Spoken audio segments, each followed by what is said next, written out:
इस कहानी के दो मुख्य किरदार हैं। पहले महाराज दशरथ के कुल गुरु महर्षि वशिष्ठ, जो कि सप्त ऋषियों में से एक माने जाते हैं।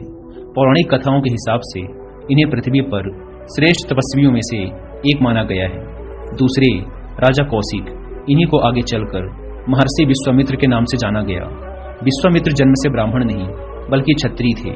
उन्हें राजा कौशिक के नाम से जाना जाता था। राजा कौशिक कुशनाथ के पोते और महाराज गधी के पुत्र थे। पौराणिक कथाओं में उनका वर्णन बहुत ही कुशल और सौम्य शासक के रूप में मिलता है।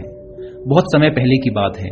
महर्षि वशिष्ठ अपने आश्रम में अपने परिवार के साथ सुखमय जीवन व्यतीत कर रहे थे। कहा जाता है कि महर्षि के ऊपर हमेशा से देवताओं की कृपा थी। यही वजह थी कि उन्हें देवताओं के द्वारा नंदिनी गाय भेंट स्वरूप मिली थी। इस गाय में कई विशेषताएं थी, लेकिन इसकी सबसे बड़ी खासियत ये थी कि ये जहां भी रहेगी वहां से कोई भी कभी भूखा नहीं जाएगा। इसके स्तनों के नीचे आने वाला खाली पात्र कभी भी खाली नहीं रहेगा।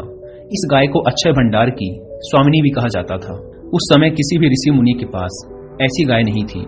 उस दिन सूरज की लालिमा को देखकर ही महर्षि वशिष्ठ ने यह कह दिया था कि आज कोई खास उनकी कुटिया में आने वाला है, और हुआ भी कुछ ऐसा ही था। राजा कौशिक अपनी विशाल सेना के साथ मुनि के आश्रम में पधार गए। महर्षि वशिष्ठ को मालूम था कि राजा कौशिक ब्राह्मणों का काफी ज्यादा सम्मान करते हैं, इसीलिए उन्होंने खुद राजा कौशिक की देखभाल का जिम्मा अपने कंधों में ले लिया। राजा कौशिक को मालूम था कि महर्षि का आश्रम बहुत छोटा सा है, इसलिए उन्हें महर्षि से किसी खास आवभगत की उम्मीद नहीं थी। लेकिन महर्षि वशिष्ठ ने खुद राजा कौशिक और उनकी सेना की बहुत अच्छे से आवभगत की। सभी सैनिकों का अच्छे से अच्छा ख्याल रखा। उन्हें स्वादिष्ट व्यंजन परोसे गए। ये देखकर राजा कौशिक अत्यंत प्रसन्न हुए। उन्हें महर्षि वशिष्ठ के आश्रम में अन्नपूर्णा का वास नजर आने लगा। राजा कौशिक टहलने के लिए जंगलों की तरफ निकल गए। टहलते वक्त उन्होंने सोचा कि अच्छे से अच्छे राजघरानों में भी तुरंत इतने लोगों के खाने का इंतजाम करने में व्यवस्थापक के पसीने छूट जाते हैं। महर्षि ने अचानक पहुंचे लोगों का कितने अच्छे तरीके से स्वागत किया। मुझे महर्षि से पूछना चाहिए कि उन्होंने ऐसा कैसे कर लिया। इसके बाद जंगल से लौटने के बाद राजा कौशिक ने संकोचवश महर्षि वशिष्ठ से सवाल किया कि हे मुनिवर, इतनी छोटी सी जगह होते हुए भी आपने इतनी बड़ी सेना के भोजन का इंतजाम कैसे कर लिया। इसके जवाब में महर्षि ने कहा कि उनके पास अद्भुत शक्ति वाली एक गाय है जिसका नाम नंदिनी है। वो स्वर्ग में रहने वाली कामधेनु गाय की पुत्री है। इसके पास ऐसी शक्तियां हैं जिसकी वजह से यहाँ पर आने वाला कोई भी इंसान कभी भूखा नहीं जा सकता। इसकी शक्तियों से लाखों लोगों का भरण पोषण किया जा सकता है। मुझे यह गाय देवताओं ने भेंट स्वरूप प्रदान की है। नंदिनी गाय की महिमा सुनकर राजा कौशिक के मन में लोभ की भावना पैदा हो गई। उन्होंने उस गाय को देखने की इच्छा जाहिर की। महर्षि वशिष्ठ ने भी उनकी इस इच्छा की पूर्ति की। महर्षि राजा कौशिक को नंदिनी गाय के सामने लेकर गए। इसके बाद महर्षि ने नंदिनी से कहा कि हे देवी कामधेनु, आज तुम फिर से मेरे वचन की रक्षा करो और राजा को अतिथि मान इसके खाने का प्रबंध करो।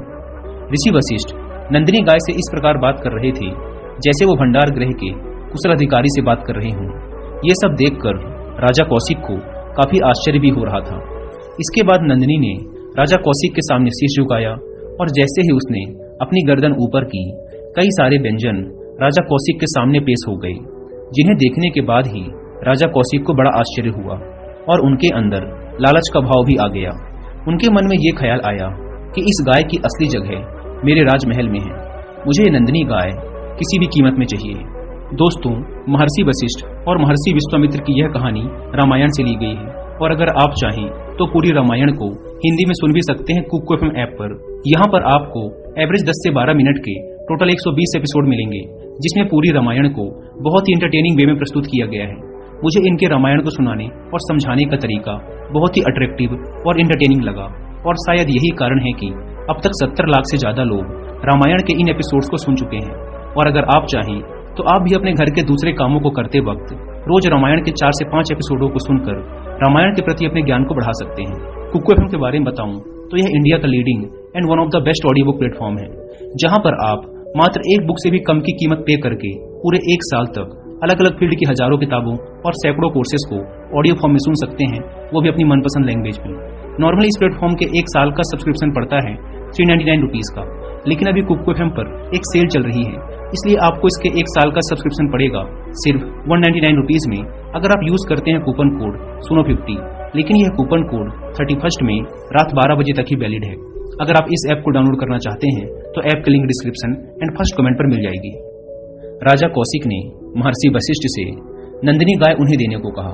उन्होंने ये भी कहा कि इसके बदले में उन्हें जितनी कीमत चाहिए वो उन्हें देंगे। महर्षि वशिष्ठ ने बड़ी विनम्रता के साथ राजा का यह प्रस्ताव ठुकरा दिया। इसके बाद राजा कौशिक ने नंदिनी गाय के बदले 1 लाख गाय देने का प्रस्ताव भी रखा। ऋषि वशिष्ठ को जरा सा भी अंदाजा नहीं था कि राजा कौशिक उनके सामने ऐसा प्रस्ताव रखेंगे।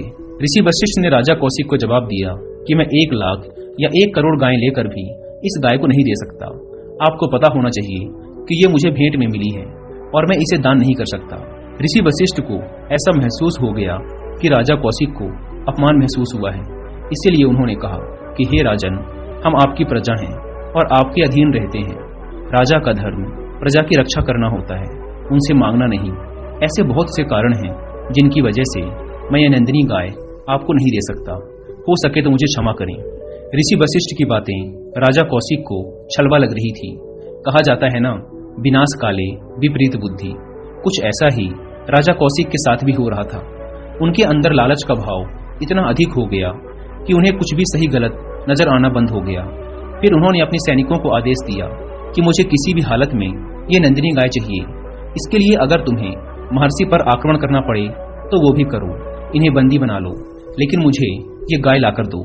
राजा कौशिक को ये बात मालूम नहीं थी कि नंदिनी गाय के पास भी दिव्य शक्तियां थी। वो वशिष्ठ की आज्ञा के बाद किसी को भी पराजित कर सकती थी, और हुआ भी कुछ ऐसा ही। राजा कौशिक ने सैनिकों के साथ मिलकर हमला तो कर दिया, लेकिन उन्हें हार का मुंह देखना पड़ा। महर्षि वशिष्ठ ने राजा कौशिक की इस हरकत के बाद उनके एक पुत्र को छोड़कर सभी को मृत्यु का श्राप दे दिया। इसके बाद राजा कौशिक महल की तरफ निकल गए। वहां पहुंचने के बाद धीरे धीरे उनके एक पुत्र को छोड़कर सभी की मृत्यु हो गई। राजा कौशिक के अंदर बदले की भावना जाग उठी। उन्हें किसी भी हालत में महर्षि वशिष्ठ से बदला लेना था। इसके लिए उन्होंने राजपाट अपने पुत्र को सौंपा और खुद जंगल की तरफ प्रस्थान कर गए। वहां जाकर उन्होंने कई साल तक शिव की तपस्या की। शिवजी राजा की तपस्या से प्रसन्न हुए और उन्हें वरदान मांगने के लिए कहा। राजा कौशिक ने शिवजी से कई सारे दिव्यास्त्र मांगे। शिवजी ने उनकी मनोकामना पूरी की और उन्हें कई दिव्यास्त्रों का स्वामी बना दिया। दिव्यास्त्र मिलने के बाद राजा कौशिक को अभिमान हो गया। उन्हें पुरानी बातें याद आने लगी। उनके मन में लालच आया कि इन शक्तियों की मदद से वो महर्षि वशिष्ठ को परास्त करके नंदिनी गाय को हासिल कर सकते हैं। उन्होंने महर्षि की तरफ रुख किया और उनके ऊपर फिर से आक्रमण कर दिया, लेकिन महर्षि वशिष्ठ के पास भी कई सारी दिव्य शक्तियां थी।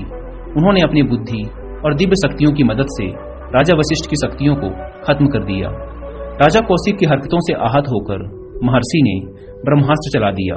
इससे पूरी धरती पर संकट का खतरा पैदा हो गया। सभी देवों के आग्रह के बाद वशिष्ठ का क्रोध शांत हुआ और उन्होंने अपना ब्रह्मास्त्र वापस ले लिया। दूसरी ओर राजा कौशिक को यह एहसास हो चुका था कि वो सारी शक्तियों के बाद भी साधना से अर्जित की गई शक्तियों से नहीं जीत सकते। कितना भी शक्तिशाली और पराक्रमी राजा क्यों न हो, सिद्धि से प्राप्त शक्ति के सामने वह कुछ भी नहीं। उन्हें यह भी एहसास हुआ कि जीवन में लालच सबसे बुरी चीज है। इससे इंसान की आत्मा खत्म हो जाती है। उसे सही और गलत के बीच का अंतर समझ में नहीं आता। इसीलिए लालच करने से बेहतर है खुद को काबिल बनाए, जैसा कि महर्षि वशिष्ठ ने किया था। देवताओं ने उनकी काबिलियत की वजह से ही उन्हें नंदिनी गाय भेंट स्वरूप दी थी। दूसरी बार भी वशिष्ठ से हार के चलते राजा कौशिक को गहरा आघात लगता है और वो मान लेते हैं कि बाहरी ताकत और इंसानी अहम योग शक्ति के आगे कुछ भी नहीं है।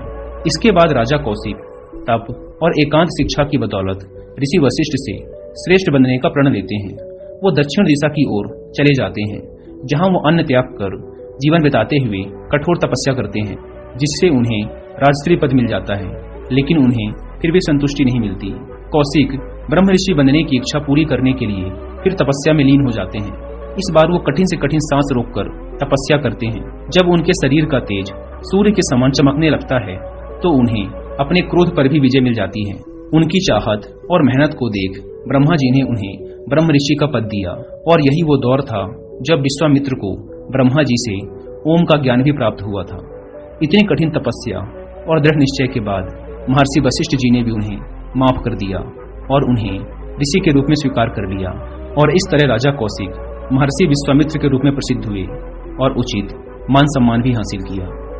इस कहानी से हमें सीख मिलती है कि संतोष से बड़ा धन कभी अर्जित नहीं किया जा सकता और लालच से बड़ी कोई बीमारी नहीं होती। अगर ये बीमारी एक बार लग जाए तो पूरा जीवन खराब हो सकता है। जीवन में हजारों लड़ाइयां जीतने से बेहतर है हम शांत रहकर ज्ञान अर्जित करें। स्वयं को जीतने में ही जीवन का असली आनंद छिपा है।